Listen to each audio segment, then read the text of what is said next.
Thank you, choir. I was on an airplane. That's like the fourth word in this sermon, and tongue-tied, right? I was on an airplane recently, and the woman in the seat next to me turned out to be a member of the congregation that I served in Worcester, Massachusetts. It took me a long time to figure out where I knew her from, and she was trying to work it too, but after, a half an hour, we kind of went, oh, we know each other, don't we? Well, anyway, I remember her family from about 20 years ago, and she had two little, toddler boys that would climb around the pew during this service. Now she is despairing of one of her sons. He's now an angry young man, and he seems to be drifting down a path of radicalization. And she is anguished. She's wondering, what can she do to bring him back? I get around in my community and the congregations to whom I have been invited to preach, and one question seems to be very high up in people's thinking these days, and that's the question of, how do we deal with the polarization and division in our country, not as a matter of political strategy, but as a human problem, as a relational problem? How do we deal with our friends and neighbors to whom we can no longer speak about current events? What about these? I mean, these are people who we help, and they help us when we need it. I think of my neighbor who has died in the wool trumpy, and we don't talk about politics, but if there's something going on with our houses, we're right there for each other. What about the Trump voter in our congregation? What about our neighbors? What about our family members? Right. How are we someday to heal this nation? We've been politically and culturally polarizing for quite a while now. Decades probably. And what we're seeing now, tragically, is that the government is weaponizing what used to be just cultural and political polarization. The government is organizing and arming one side of a cultural conflict and setting it loose on the people who oppose it. And what started out as scapegoating undocumented immigrants turned into a policy of mass deportations, which turns out actually to be a campaign of ethnic cleansing. And ethnic cleansing is the forerunner of genocide. And so now there's the signs of a war on the majority of the population that opposes these policies. It's very hard to tell what's going on right now. It feels like we've entered into a new stage in just the last week with this completely unjustifiable murder of Renee Nicole Good in Minneapolis the other day. I used to live in Minneapolis. I used to live not blocks from where that occurred. I know that street. The opposition movement to the Trump regime is stronger than ever, and it seems like things are coming to a head, don't they? But beneath that, no matter how things turn out in the next couple weeks, the next couple months, this year, the next year, whatever happens in the near future, the human relational problem will remain. And how can we recover from this moment? And how do we rebuild? Yeah, there are deep economic, political, social, global forces that are in conflict with each other, and this is a perilous moment on the clock of the world. But I'm not really addressing all that. That's just the given. That's the situation we got we find ourselves in, right? We can't control that. But how it all shows up for us, it seems, is that the people we know who seem to be good people, people who we help and who help us, people in our families and our neighborhoods seem to be drifting away or turning out to be on the other team, and we fear losing them forever. At this moment, it's good to remember the concept of self-differentiation. So that's a word, self-differentiation. Okay, he's proving he went to seminary.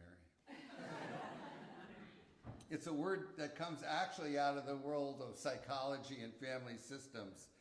Self-differentiation is the idea that you can't deal with people who are different than you and with whom you may be in conflict unless you know yourself first and are confident in yourself first.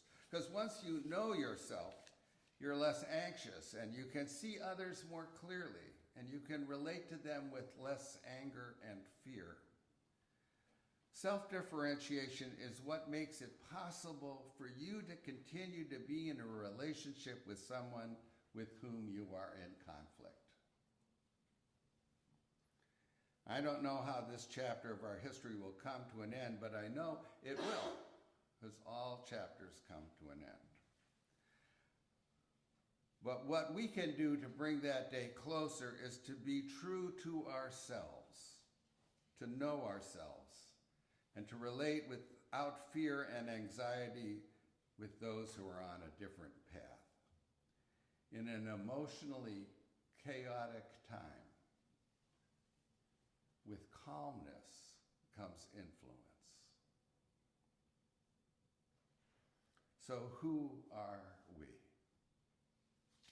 There's a lovely song in our Teal hymnal, number 1051, called We Are by Isay Barnwell, who was a member of the group Sweet Honey in the Rock. I don't know, have you ever sung that song here? Mm-hmm. It's a great song. I asked a congregation to sing it one time, and it didn't go well.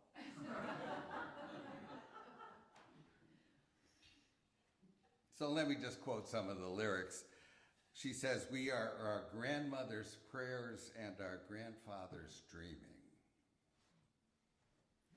Well, my grandparents were not Isay Barnwell's grandparents. And I doubt that either of them, her grandparents or my grandparents, ever had tea with Ralph Waldo Emerson or William Ellery Channing, our ancestors in faith, right? But in some deep way, they all had a similar or even the same prayers and dreaming. They prayed for and dreamed of a time and a place where everyone would be seen and everyone would be recognized in all the ways that they yearned to be seen, and in all their identities and all their cultural legacies, in all the ways that their minds are wired. And they prayed for and they dreamed of a time where everyone could participate in the decisions that affect their lives, and all of us would be concerned with the welfare of everyone else. My grandparents, serious, very serious German Baptists of the social gospel tradition, would call that vision the kingdom of God. And we now name that dream and that prayer as beloved community. And I see that you aspire to be a beloved community. And it's not only, when we talk about beloved community, we're not only talking about,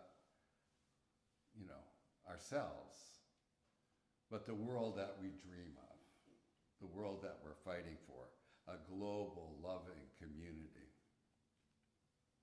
Back in the days of our 7 principles, we named it a world of justice, equity, and compassion. And now we say it's a world in which love is at the center. The words are always changing, right? The words are always changing. But when we hear Curtis Mayfield sing of a train a-coming, we know instinctively where that train is headed and where we want to go.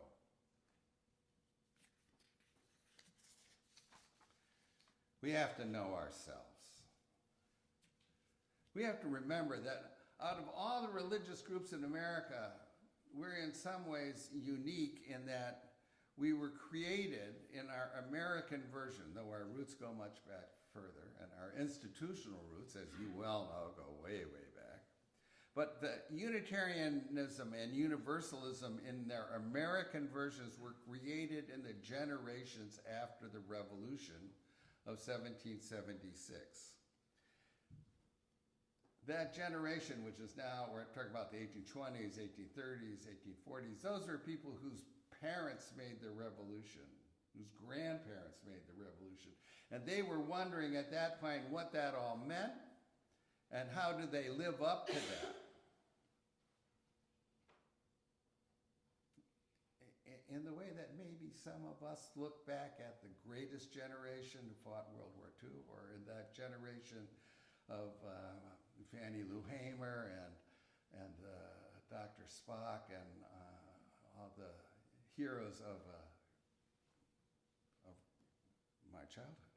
You see, there was a contradiction between the prevailing Calvinism of the time and the ideology of the revolution.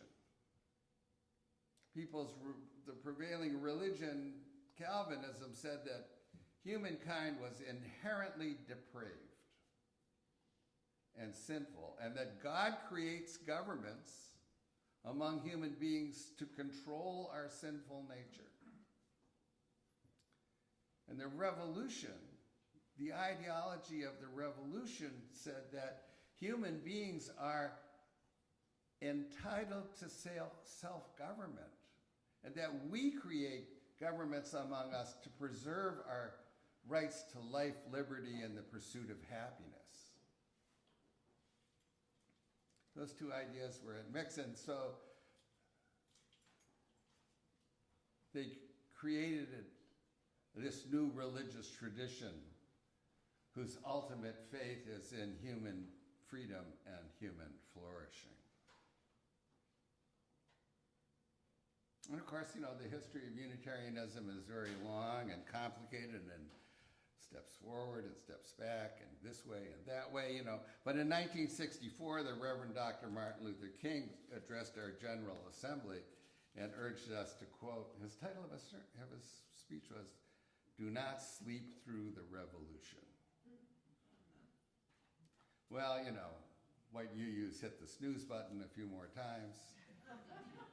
In 1987, we woke up enough to say that it was our intention, at least, our intention that we would be an anti-racist, anti-oppressive, multicultural religious movement. And we have been trying to be woke ever since. And why shouldn't we be? You know, woke is better than asleep, unconscious to what's going on in the world. So we are trying to be the church of the wide awakes, you know. Our faith, which is at heart a faith in the possibility of human freedom and human flourishing, makes it possible to hear the diesels humming, the turning of the wheels of time and history that just keep moving forward. Our work at this time is to stay calm and to stay true to who we are, and to stay true to a vision of human freedom and human flourishing in a global, loving community. They tell me I shouldn't pound the pulpit because by our words and deeds, we must always be pointing toward beloved community, pointing toward it not only as a future goal, but as a growing reality in the present. Congresswoman Ocasio-Cortez says it well, what we are fighting for is already here. It may not be the majority of what's here, but it's unmistakably here. Renee Nicole Good embodied the beloved community we are fighting for. She embodied caring for her community. She embodied courage in confronting unjust power. And her very last words express the generous spirit we value. Dude, I'm not mad at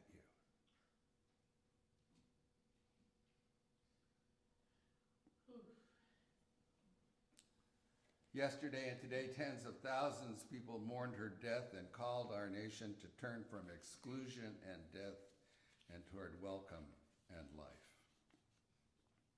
And if you had told me just a few years ago that great numbers of white people would organize themselves to protect their immigrant neighbors from the authorities, I would have doubted you.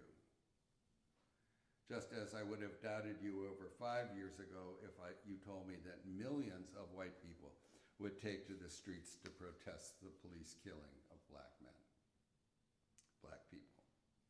And yet, those things are happening. It happened.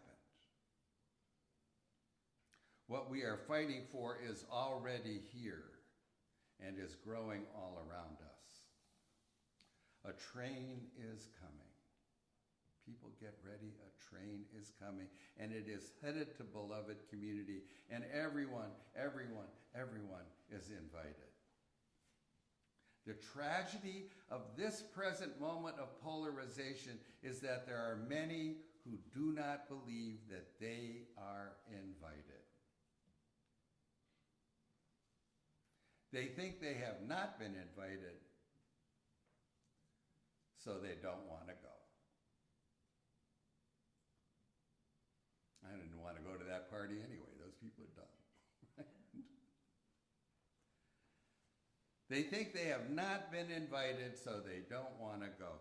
But the song says they don't need a ticket. They can just get on board. But they don't believe it. There are a lot of people in this nation who, when we talk about the vision of a multiracial, multicultural, global democracy, they don't think there's going to be a place for them in it.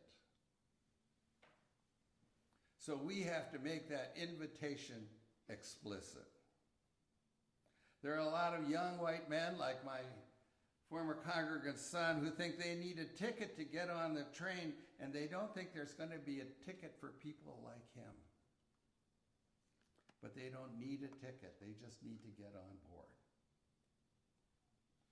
Everyone is welcome. Everyone is invited.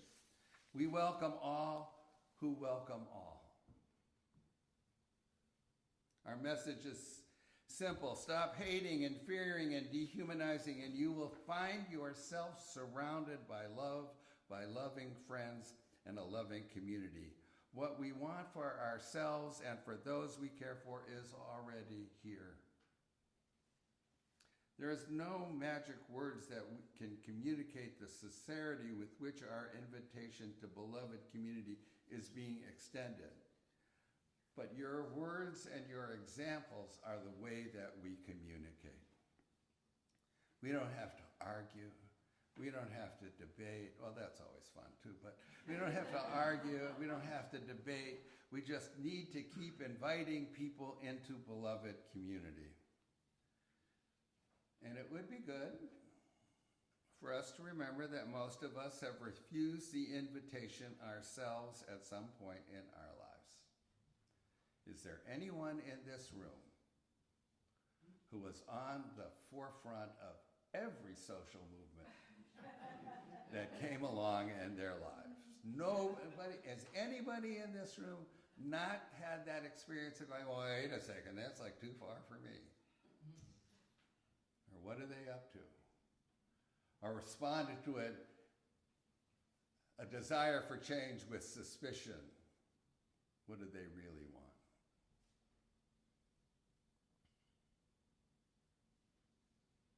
Now, why is that true? Why are we?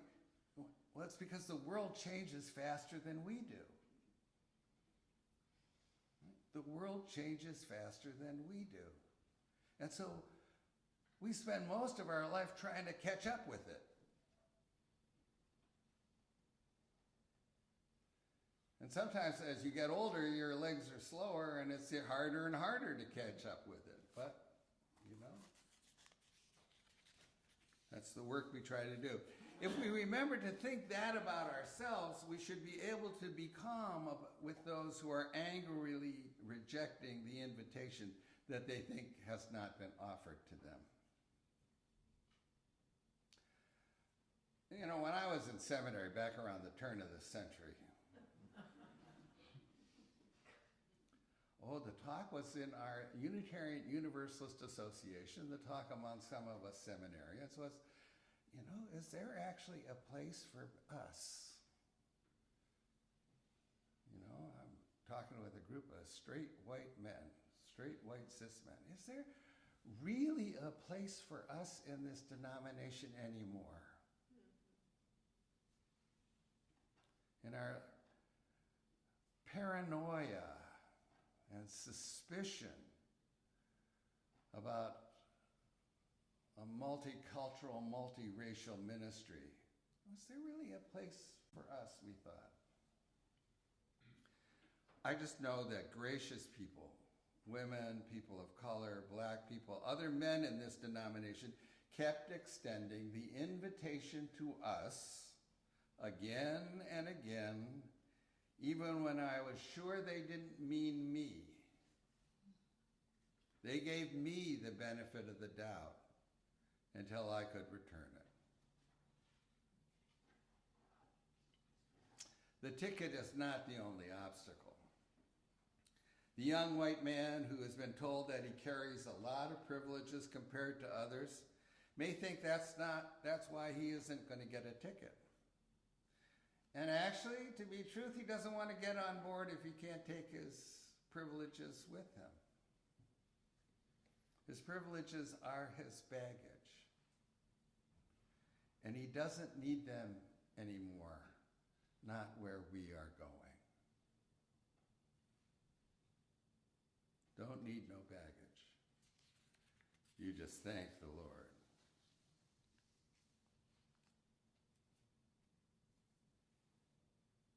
All of us have some level of privilege, right?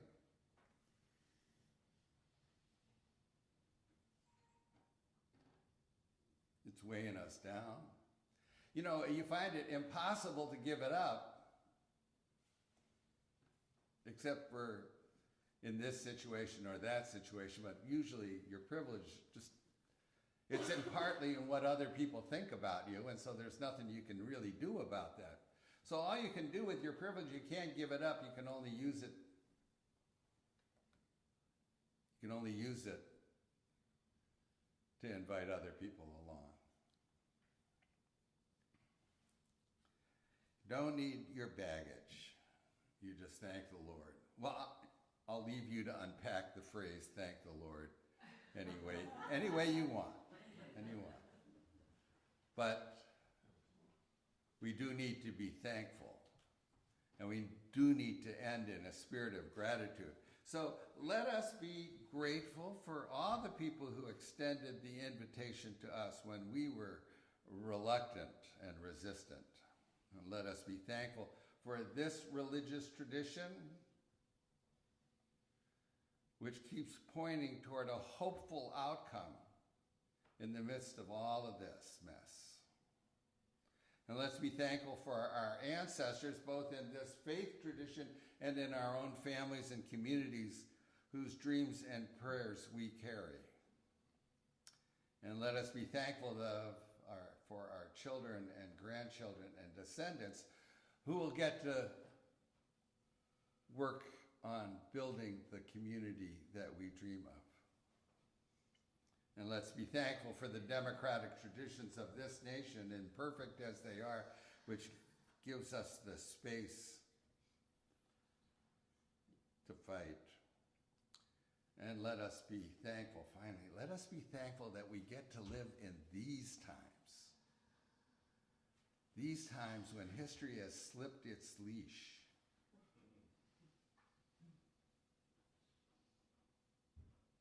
And we have the opportunity, when ordinary people have the opportunity by the decisions they make about what they do on a weekend and who they talk to and what they share and how brave they are about sharing what they believe, makes a difference and will be decisive in how this chapter turns out. Let's be thankful for that opening to our power. We have have the opportunity to make a difference and to bring about a world made fair and all her people one. So let each one of us do what we can by our words, by our example, to extend the invitation to beloved community, to everyone who thinks that they are not invited. They don't need a ticket, and they will not need the baggage of their privileges where we are going. Let us just say to them, come and go with me to that land. Come and go with me to that land. In fact, let's sing that invitation right now. Come and go with me to that land. Words will be up here. Please rise in body or in spirit and join us in hymn 1018.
Justice. There'll be justice in that land. There'll be justice in that land.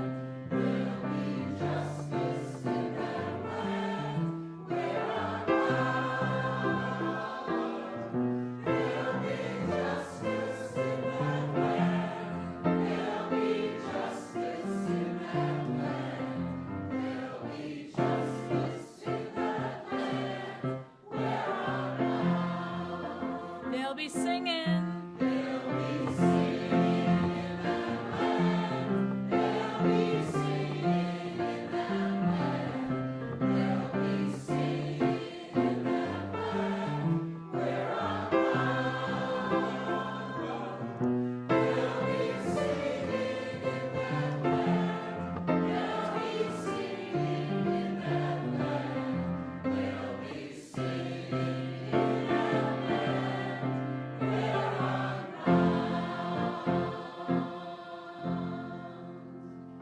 Please be seated.